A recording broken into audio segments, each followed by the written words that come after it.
In ancient Alexandria, where knowledge was power, one physician dared to cross humanity's most forbidden line. Herophilos studied every medical text available, yet the human body remained a locked mystery to him. He believed true understanding required more than observing the dead. He needed to see life itself. King Ptolemy I ruled Alexandria with absolute authority. Science and medicine were his obsessive passions. The physician approached his king with a proposal that would forever change the course of medicine. Your Majesty, to heal the living, we must first understand them while breath still fills lungs. The king listened carefully. His dungeons overflowed with condemned criminals awaiting execution. Ptolemy saw opportunity where others saw horror. Progress demanded sacrifice. These men were already condemned anyway. By royal decree, physician Herophilos may use condemned prisoners for anatomical study. Science must advance. Beneath the palace, in chambers where screams never reached the surface, the experiments would begin. The condemned criminals had no idea their punishment would extend far beyond a simple execution. Bronze scalpels, bone saws, clamps, and hooks, each instrument designed to cut, hold, and reveal secrets. Some victims would receive drugs to dull sensation. Others would experience everything with complete, terrible clarity. The physician convinced himself this was noble work. Knowledge justified any cost, any suffering, any scream. The first subject arrived in chains, begging for mercy, unaware his body would rewrite medical history. Leather straps secured limbs. No anesthesia existed yet. The screams would echo through Alexandria. He believed he was advancing civilization, pushing medicine forward. History would judge whether the price mattered. Word spread through the dungeon. Death was coming, but not the quick execution they'd been promised. Soon he would know exactly how the heart pumped, how lungs breathed, how nerves transmitted sensation. In the name of progress, humanity crossed a line it can never uncross. The experiments began. As morning light blessed the city above, darkness claimed the souls condemned to science's cruelest altar. The first incision required precision. Herophilos steadied his hand. The prisoner's screams filled every stone chamber. Ribs were pried apart with specialized instruments. The chest cavity opened like forbidden doors to mystery. For the first time in history, human eyes witnessed a living heart pumping within a conscious man. He observed each contraction, each valve opening and closing. Knowledge was being purchased with unspeakable agony. Hours passed. The subject's consciousness faded slowly. Herophilos documented everything with cold, methodical precision and detail. When the heart finally stopped, invaluable knowledge had been gained. One life ended. Medical understanding advanced. The second subject arrived before the blood was cleaned. Efficiency mattered more than mercy in science. Each experiment revealed more secrets: the nervous system, digestive organs, brain structure. This victim remained conscious throughout. Herophilos needed to observe how nerves transmitted pain through living tissue. When he touched specific nerves, entire limbs spasmed. The body's electrical pathways were slowly being mapped. The experiments multiplied.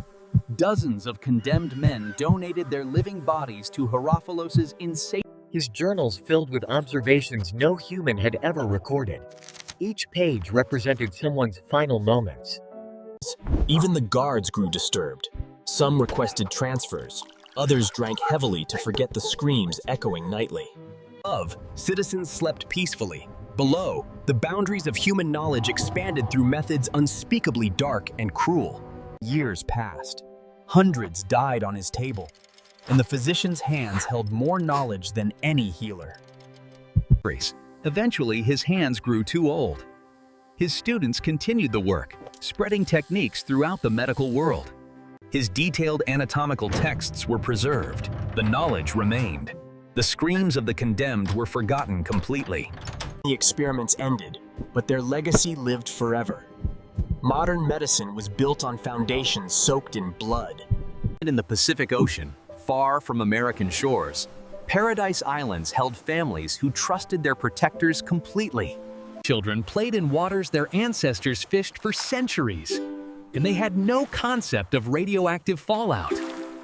March 1st, 1954, Operation Castle Bravo, the largest nuclear test America would ever detonate. Scientists expected a 6-megaton blast. Their calculations were catastrophically wrong. The device held 15 megatons instead. The explosion vaporized the island instantly. A fireball 4 miles wide rose into the stratosphere above. The cloud climbed higher than predicted. Wind patterns shifted. Radioactive ash began drifting toward inhabited islands nearby. On Rongelap, 64 miles away, people saw the flash. They heard thunder rolling across the water. Hours later, ash began falling, soft as snow. Beautiful. The children played in deadly fallout excitedly. It tasted metallic and bitter. It stuck to skin, hair, clothing. It covered everything with radioactive dust. 2 inches of fallout blanketed the island. The invisible killer had arrived, dressed as innocent winter snow. No warning had been issued, no evacuation planned. The wind patterns were known but deemed acceptable casualties. Children built castles from radioactive ash. Each grain carried strontium-90 and cesium-137 into bloodstreams. Ash contaminated food supplies. Drinking water turned radioactive. Every meal became a dose of internal radiation poisoning. Through the night, gamma rays penetrated walls. Beta particles burned skin. Alpha particles destroyed bone marrow. Morning brought sickness, nausea, vomiting, diarrhea. Skin blistered, hair fell out. Radiation sickness had begun fully. 48 hours after exposure, evacuation ships arrived. Sailors wore protective suits. Islanders wore contaminated clothes only. They were removed from their poisoned paradise. But the radiation remained inside them, rewriting their DNA. American doctors examined them extensively. Blood samples, tissue samples, measurements. They had become experimental subjects unwillingly. Project 4.1 had begun. Not a rescue mission, but a study of radiation effects. Of Akujan, the evacuated islanders arrived at military medical facilities. They expected treatment. Within days, hair fell out in handfuls. Smooth patches appeared on heads. Children cried seeing themselves. Radiation burns covered shoulders and necks where ash had settled heaviest. Doctors photographed every stage meticulously. Project 4.1 officially studied radiation effects on humans. These weren't patients. They were research subjects. Their blood was analyzed weekly. Bone marrow samples extracted. White blood cell counts documented as they plummeted. But fevers spiked. Infections ravaged compromised immune systems. Treatment was minimal. Observation was extensive and thorough instead. Vomiting episodes were measured and recorded. Diarrhea frequency documented. Every symptom became data for American scientists. Pregnant women received special attention. Scientists wondered how radiation would affect developing fetuses and future generations. Teeth loosened and fell out.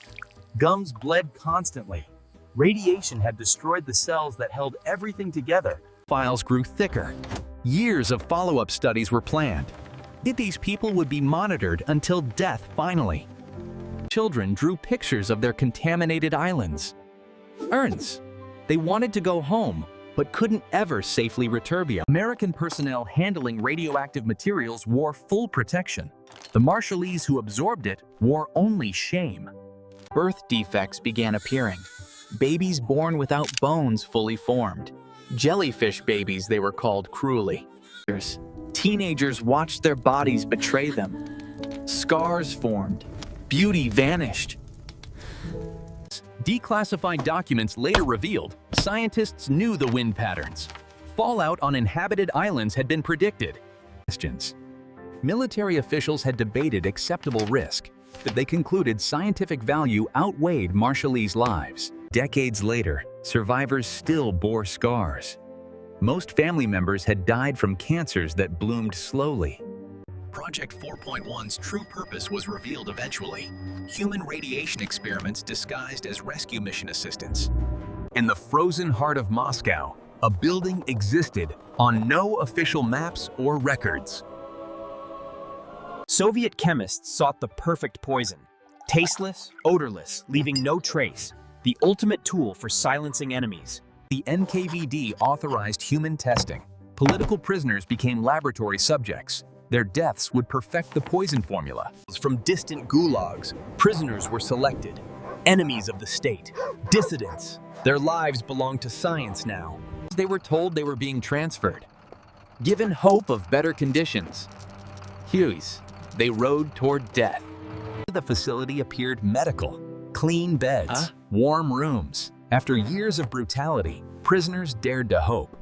Doctors spoke kindly. They needed volunteers for vitamin treatments. Compensation included better food and reduced sentences. Desperate men signed consent forms. They believed cooperation might earn freedom. They signed their own executions. The first tests used known poisons: digitoxin, curare. Scientists observed how each affected the body. Subjects received their medication in tea or food. Doctors monitored time until symptoms appeared precisely. Within minutes or hours, depending on dosage, symptoms began. Behind reinforced glass, scientists observed clinically heart rate, respiration, motor function, everything documented without emotion, carefully. Different subjects received different compounds. The camera operated multiple experiments simultaneously. Results informed refinements. Too obvious? Adjust the formula. Too slow? Increase concentration. Perfect the recipe. Autopsies revealed exactly how each poison killed. Organs examined. Tissue samples analyzed. Files multiplied. Hundreds of subjects tested over decades. Each death brought Soviet assassins closer to perfection. By the 1950s, they succeeded. Compound C2, tasteless, colorless, undetectable, fatal within hours, without fail.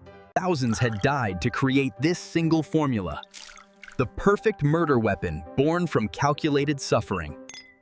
The camera's poisons left the laboratory.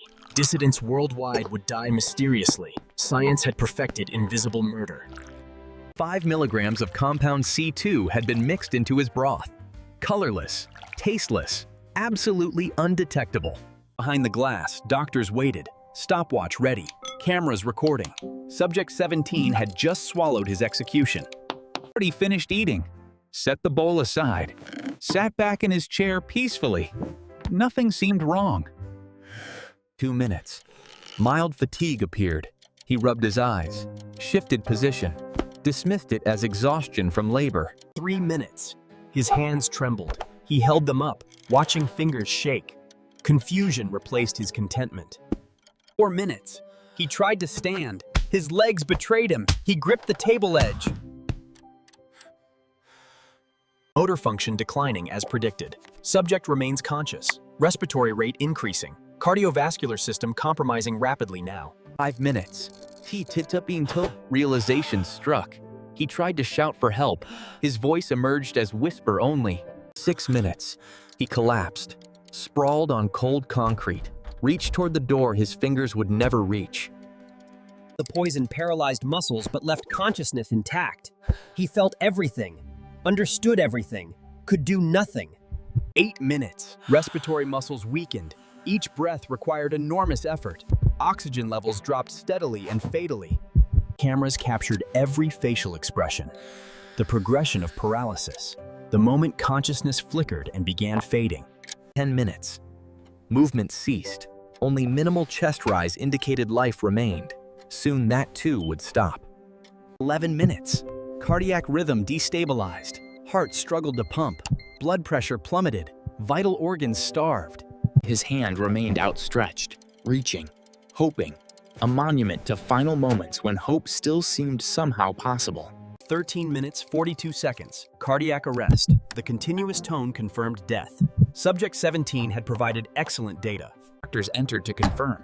Pupils fixed and dilated. No pulse. No respiration. C2 had performed flawlessly. The report was filed. Test 47 successful. Death time recorded. Most importantly, absolutely no external evidence. Hundreds of subjects, all dying silently, each death perfecting the invisible murder Soviet science. In 1946, American doctors arrived in Guatemala seeking test subjects no one would miss. Dr. John Cutler led the team. His mission? Test penicillin's effectiveness against syphilis using deliberate human infection. Mentally ill, perfect subjects, unable to consent, unable to complain, unable to comprehend what was happening. Files were reviewed, patients selected. Those society had already forgotten would serve American science without knowing. Treponema pallidum bacteria were cultured carefully, the spirochetes that cause syphilis. Soon they would infect living subjects. Female patients were told they needed routine examinations. But then they trusted the white coats and kind voices. The needle pierced flesh. Bacteria entered bloodstream, and she thanked the doctor. He marked her file success. Dozens were infected this way, men and women, the mentally ill, orphans, all unwitting participants forever. Male subjects with cognitive disabilities were easier. They smiled, complied, never questioned why injections multiplied their suffering. When injections left marks, Cutler sought subtler methods. The experiments evolved into something far more sinister. In darkened rooms, disease was transmitted. Researchers observed through peepholes, recorded time, position, efficiency of transmission. Weeks later, chancres appeared, primary syphilis. Researchers photographed genitals, measured lesions, documented every symptom meticulously. Notebooks filled with data, infection rates, transmission efficiency, and these were no longer humans. They were experimental units. Children developed rashes, scratched constantly, asked what was wrong, received no answers, only more examinations daily. Some received penicillin treatment, others were denied deliberately. Control groups needed for comparison. Science required suffering. Patients, those left untreated, begged for relief. Sores multiplied. Pain intensified.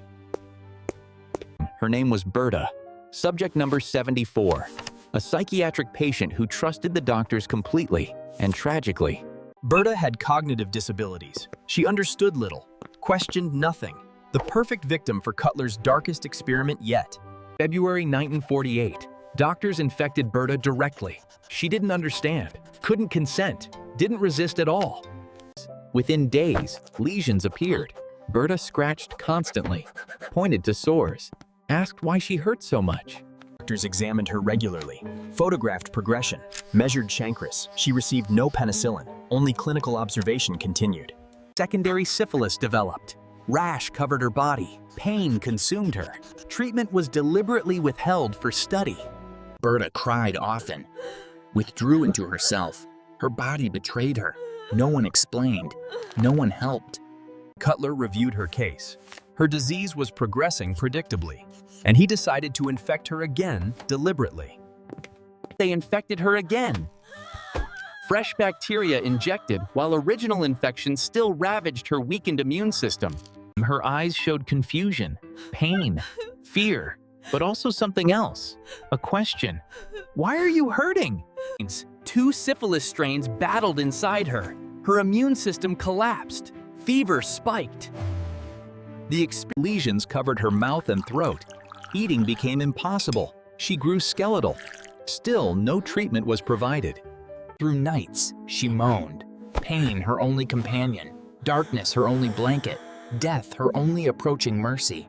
Morning rounds found her weaker. Doctors noted vital signs. Temperature, pulse, weight loss, all data for science. She reached for water. Her hand trembled, fell short, lay still, too weak to try again. Tertiary syphilis attacked her brain. Neurological damage visible. Death was imminent. Still, they only watched and recorded. Her final hours brought seizures. Her damaged brain misfired. Consciousness flickered between agony and merciful oblivion. February 27, 1948. Berta died. Subject 74. Killed by American doctors pursuing scientific knowledge. Her autopsy report listed syphilis complications. No mention of deliberate infection. No acknowledgement of murder disguised. Berta was one of dozens who died. Their names forgotten. Their suffering hidden for 60 years. In Japanese-occupied Manchuria, a facility appeared on no maps. Its purpose was unspeakable horror disguised as science. Unit 731, officially studying disease prevention, actually perfecting biological warfare through human experimentation on thousands. Aruta, logs. If they were not human, no crime existed. Language made murder into science. Frostbite experiments began with simple pulp exposure. Arms extended into sub-zero wind. Flesh froze solid. Scientists tapped frozen limbs, tested hardness, documented exactly when tissue became like ice. Temperatures reached -40 Celsius. Ice crystals formed in living tissue. Screams echoed through frozen chambers. Then came rewarming experiments. Frozen limbs plunged into various temperature waters. Flesh often sloughed off completely. Scientists celebrated successful data collection, drank sake, laughed, while screams penetrated walls from adjacent laboratories continuously. Pressure chambers tested human limits. How much pressure before organs ruptured? Before eyes exploded from sockets? Prisoners were sealed inside. Pressure increased gradually. Scientists observed through reinforced glass with... As pressure increased, blood vessels burst. Eyes bulged. Eardrums ruptured. Notes were meticulous. Diagrams detailed. Every organ rupture documented. Death became data. Humans became science projects. Chlorids. Vivisections were performed without anesthesia. Doctors claimed anesthesia would alter results. Medical students observed, learned anatomy from living subjects, and this was considered superior education. Screams were background noise. Pregnant women were infected with diseases. Fetuses removed at various stages, studying disease transmission to unborn. Over 10,000 prisoners died at Unit 731. Frozen, dissected, exploded, infected, all for science. August 1945. Japan surrendered. At Unit 731, scientists burned evidence frantically before Allied forces arrived. Remaining prisoners were executed, buildings demolished, bodies burned, and they tried erasing a decade of atrocities from existence. General Ishii disappeared into Japan's countryside, changed identity, waited, hoped his crimes would remain hidden forever. American investigators arrived at ruins, found fragments, bone piles, equipment remnants. Slowly they realized the horror. In Tokyo, war crimes trials prosecuted Japanese leadership. Nazi doctors hanged for experiments. But American intelligence officers discovered Unit 731's research. Horrifying, yes, but also the data was unique. No Western power had conducted such experiments. The knowledge could provide strategic advantage. The Cold War was beginning. The Soviet Union represented existential threat.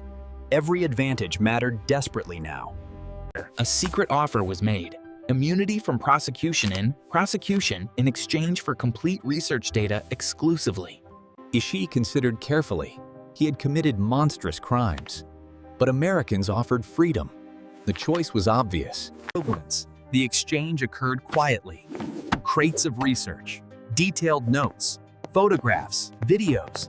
Official documents granted immunity. High-ranking signatures. The United States government protected mass murderers deliberately for data. Soviets demanded prosecution, wanted Ishii tried for war crimes. Americans blocked all extradition attempts completely and persistently. War crimes trials concluded.